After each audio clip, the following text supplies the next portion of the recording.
Ready? Time is passing, yet for the United States of America, there will not be a September 11th. We will remember every rescuer who died in honor. We will remember every family member who lives in grief. We remember the fire and the ash, and the last phone calls and the funerals of the children. George W. Bush. I will begin by telling you of the events that took place on September 11th, 2001.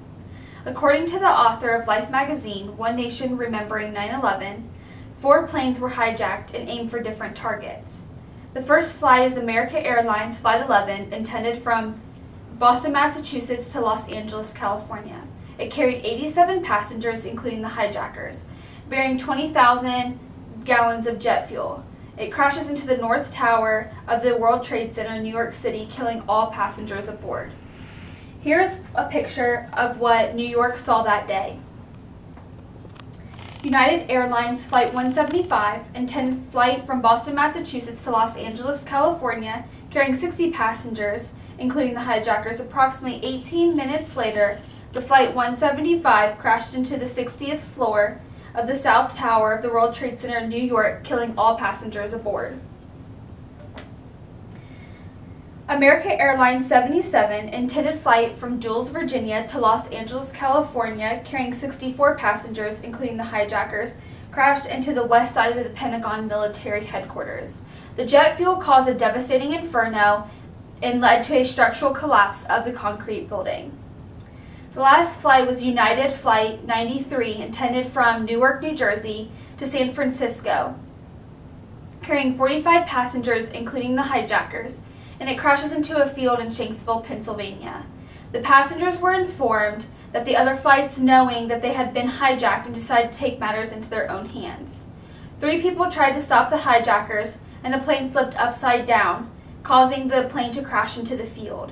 All 45 passengers, including the hijackers, were killed. The intended targets were believed to be the White House, the U.S. Capitol, Camp David, or one of the other several nuclear plants along the eastern seaboard. Next, I will show you a chart of the important times that the events happened. The CNN website reported the timeline as followed. 8:46, American Airlines Flight 11 strikes the North Tower of the World Trade Center in New York City. At 9:03, United Airlines flight strikes the South Tower. At 9:37, American Airlines Flight 77 strikes the Pentagon building. At 9:59, the South Tower of the World Trade Center collapses in approximately 10 seconds. At 10:03, United Airlines Flight 93 crashes into a field in Shanksville, Pennsylvania.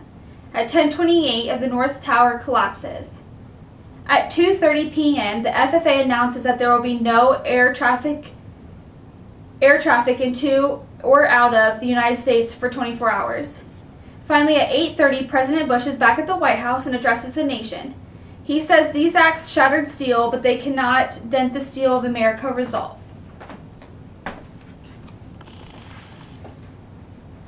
Now I will inform you about how America stood strong. The attack was intended to break America's spirits, and it failed. Our hearts were broken and continue to beat, and our spirit of New York City has never been stronger. This is to believe the heroes. The brave men and women who entered the Twin Towers and saved those inside are already recognized as heroes for the ages. The casualties of the Twin Tower attacks were 343 New York fires, a FDYN fire chaplain, 23 New York police officers, 32 Port Authority police officers, 15 EMTs, 3 court officers, and approximately 2,000 responders were injured.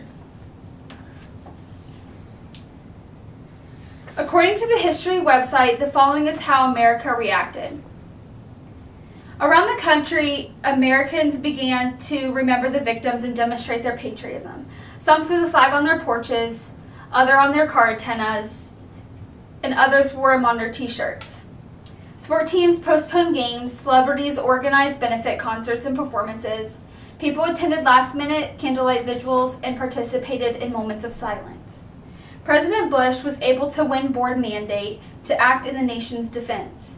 In a speech on September 20th, he asked the citizens to calm and resolute, even in the face of continuing threat, and promised the United States that they would triumph over terrorism. We'd stop it, eliminate it, and destroy it where it grows. In conclusion, I would like to tell you a little bit about Ground Zero today. I personally visited Ground Zero